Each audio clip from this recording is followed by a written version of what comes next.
With over 180,000 selections to choose from, why haven't you jumped on audible.com yet? Head over to nhbusinessshow.com/audible. Get started on your trial. Pick out a free book. It's amazing. You're not going to regret it. Hello, everyone, and welcome back to the New Hampshire Business Show. My name is Chris Pastrana, and today we are here with Stacey Morin of the Junior Service League. Hello. Welcome to the show. Thanks for having me. Definitely. So let's get a little bit of history on you, and then we'll talk a little bit about the Junior Service League, what it is, and all that. Great. So I am from New Hampshire. I grew up in Concord, and I left and went to college in Georgia and came back to good old New Hampshire. Yeah. And really, I was talking to someone this morning. Concord definitely is on the edge of blossoming as far as it being a really, really cool place to be, to work, to live. There are a ton of initiatives, and so I'm very fortunate to live there. But I, profession-wise, am a yoga teacher, and I just happened to come across this nonprofit called the Junior Service League of Concord, this year is our 86th year in existence. Oh, wow. So we started in 1921. Growing up in Concord, never heard of it. Yeah, I never heard either. Never heard of it. And I just happened to be out one night, possibly enjoying something with a friend, and ran across these women who were laughing and having a great time at the table, probably 2 tables away from us. And so I wanted to know what they were laughing about. So I went over and introduced myself, and then they told me why they were there. They were celebrating their end of year for the Junior Service League. And so, of course, I asked, what is the Junior Service League? And so somebody followed up with me the next day, and I haven't looked back. I'm ending my 3rd year with the Junior Service League, so it's pretty cool. That's really awesome. Yeah. And it's funny to have something that's been there that long that I've never heard of. Like, I'm from New Hampshire. I've never heard of it. I know. Well, I like to consider it Concord best kept secret. Yeah. The work that we do is super, super important and impactful. So we help women and children in crisis in the greater Concord area, really across the state. But we do that by actually boots on the ground volunteering. We do that by raising funds to grant out to individuals, and we also facilitate funding for other nonprofits who fit our mission of women and children in crisis. Yeah. So. Cool. So I guess, let's get into that. Like, Yeah. what does the Junior Service League do? You said it helps women and children. So let's kind of jump in on that. Yeah, sure. So we are a 100% volunteer organization made up of women of all walks of life. We have doctors, lawyers, awesome stay-at-home moms, yoga teachers, really all professions, including the profession of taking care of children at home. And I think traditionally back in the 20s when JSL started, it was mostly homemakers, and they were looking to make a difference in their community. But now as we're getting into women sometimes having 2 or 3 jobs, things have changed a little bit. So we are doing the volunteering that we can. We fit it around our jobs. We volunteer at the Friendly Kitchen in Concord. I'm not sure if you're familiar with that. So they are the soup kitchen in Concord. We serve a meal there. We prepare, we serve, and we're actually serving the community that we're supporting. Yeah. And then we also volunteer at Outfitters, which is a thrift store run by Families in Transition. We have a monthly rotation there.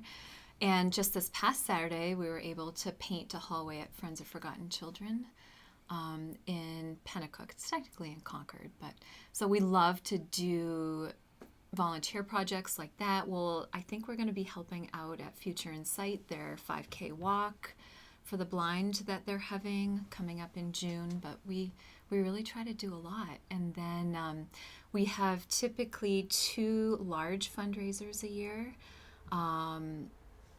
Well, not typically. we usually only have one. So we had a fall Festivus back in November. So Festivus for the rest of us. Yeah. We'll be having that again next year. And then we have our annual play.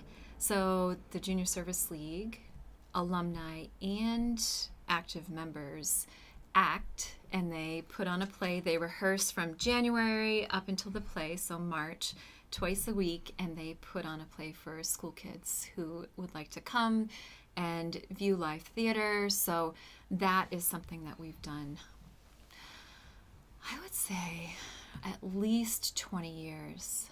So that's at St. Paul's School in Concord. Yeah. But this year we're also having a golf tournament coming up in 3 weeks. That's pretty cool. Hopefully the snow will be gone. Maybe. Oh. You'll probably get that like end of the year nor'easter, you know. Seriously.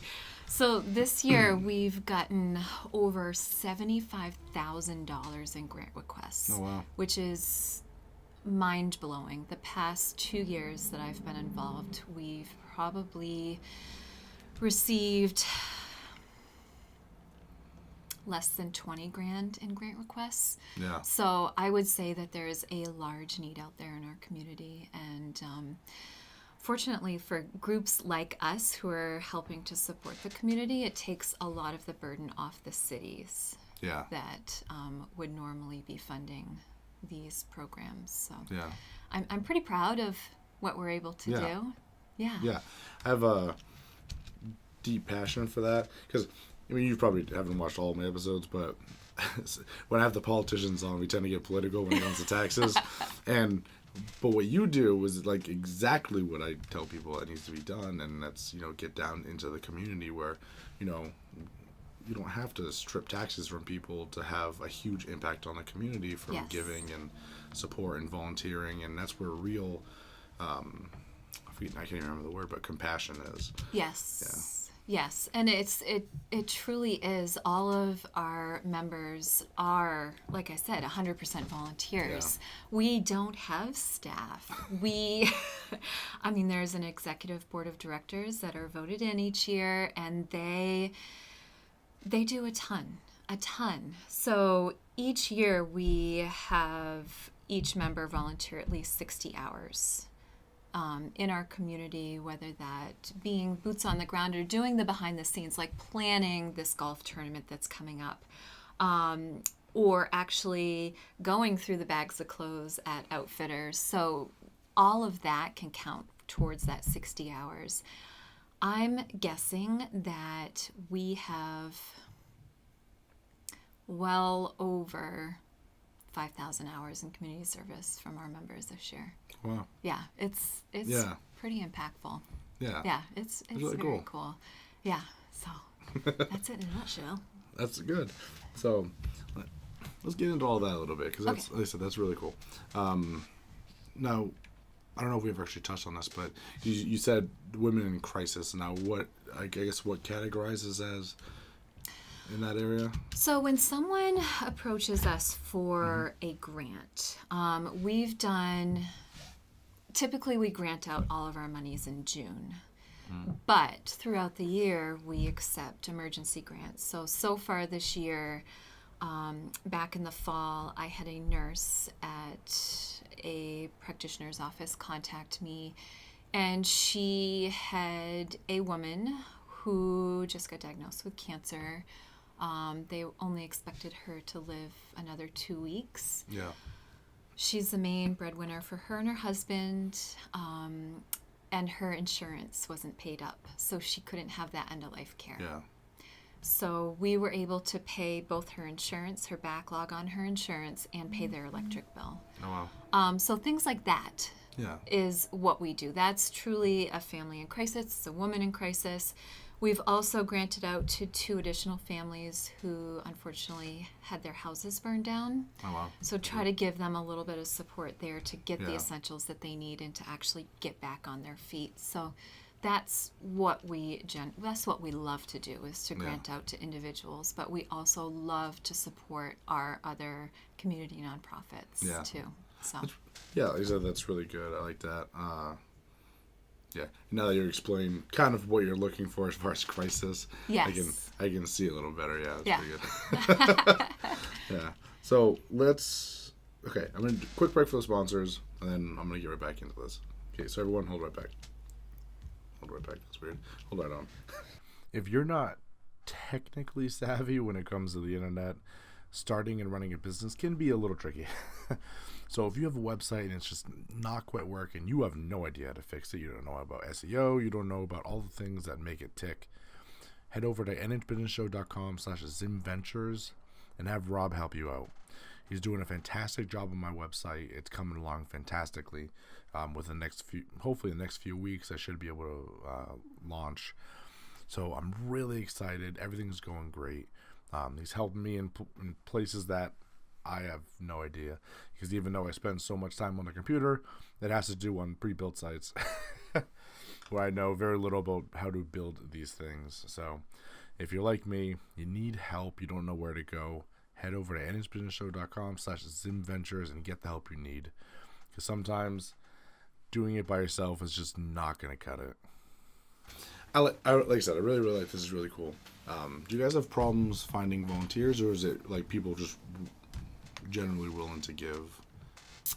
So we've been down in our membership numbers over the past few years. This year, we actually almost doubled our membership. Oh, wow. By actively recruiting. Yeah. So our members are reaching out to their networks of friends and people that they know and say, come on, link arms with me, come volunteer with me. This is a great organization of women who really support and build each other up while we're helping the community. I think that was the hardest part of me moving back to New Hampshire. I was looking for something to do, but it was hard to find exactly how I would be able to help the community. So this is a perfect stepping stone for those who want to become involved with their community and to make a really pretty big impact. So. Yeah, definitely. Yeah. Now, I guess fun question. Yes. Do men volunteer too, or is it generally just women that come in and volunteer? So we're an organization made up of all women. Okay. Not saying that we don't drag our boyfriends and husbands in on things. Yeah. I'm sure for the golf tournament coming up on May 5th that we'll be dragging in some muscle to help us. And then they can go play 18 holes. Yeah. But yeah, so it's primarily women. Yeah. And then the husbands and boyfriends fill in where they can. where they're dragged in. Yes, can. Where they're dragged in. Yeah. Oh, that's too funny. So this is always I guess the gray area where you get into charities is establishing, because I see this all the time because I'm really big in like the veteran community. Yes. So with veteran charities and stuff. But like kind of filtering between who's actually someone who needs help and then someone who's probably trying to abuse the system. You probably see that sometimes as well. We are very fortunate. We haven't had that. Really? Oh, that's pretty good. A lot of our, especially individual grant requests, come from someone who either is an alumni or knows the person directly, and we're very fortunate in that aspect. And then our other grants go out to other nonprofits who are supporting. So we have relationships with them, and one of the wonderful things about growing up in Concord is that I know a lot of people in Concord, so we haven't had that, thank goodness. I'm very thankful for that. That's good, because like I said, that's probably a little easier way of going about it. Because like when people come in and request it for themselves, again, you probably get that. Yeah, they're probably just looking for money, but if a lot of your I guess referrals are coming from like someone who knows that person, then it's probably a little more authentic. Yeah. That's good. Yeah, it is good. Yeah. It takes that investigation out of it. Yeah. Yeah. A little bit. Yeah. Awesome. So, what does the future of the JSL kind of look like? What are you hoping to grow to? Like, because if you guys focus, I guess, kind of on Concord, do you want it to be like a statewide thing, or? That would be awesome. Yeah. That would be, I mean, the bigger impact that we can have across the state. And like I said, there's so much need, especially with the opioid crisis going on right now. I think that if we can support others in those front lines, then that's ultimately would be the best. Yeah. I would love for more members to come in. So if you're looking for some place to volunteer, we accept anyone from age 18 up until wherever. I mean, if you're 93, 94, you want to come volunteer with us. And then we're also looking for businesses who would love to support their community and sponsor us. So there's a multitude of sponsorship opportunities for businesses to get involved. So if you have any questions about that, feel free to reach out via our website, which is www.jslconcord.org, or you can, and there's a button on there, email us, and I'd be happy to answer any questions that you have. Yeah. Good. Awesome. Oh, cool. Is there anything else you wanted to kind of cover that we haven't brushed on yet? I think we got some time. Yeah. So I guess if you play golf and want to come out and support your community and support women and children in crisis, Saturday, May 5th, it's one of the first tournaments of the year at Loudon Country Club. It's a 4-person scramble, and I am not well versed in golf, so I may mess this up. But it's an 8 a.m. shotgun start. Lunch is included, cart is included. Come out and support your community and have a lot of fun with us. We have a lot of fun things planned. We have a couple of hole-in-one contests planned and longest drive contest, right? Probably. Putting contest. We've got tons of things going on, and this is our last-ditch effort to fund that $75,000 in grant requests. Okay. So this is the last opportunity, and we're looking for whole sponsors, we're looking for players, we're looking for anyone who wants to come out and have fun. Yeah. And you can, if you don't golf, you can come for lunch. Yeah. We're selling lunch tickets too. Cool. So, yeah. Awesome. Yeah, so everyone watching, go out to Carker and help. Yes. Loudon Country Club. Loudon Country Club. Yes. Cool.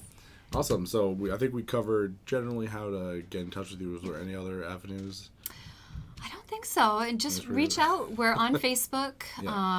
So you can reach out there. You can reach out through our website, and one of us would be happy to get back to you. Okay, awesome. Yes.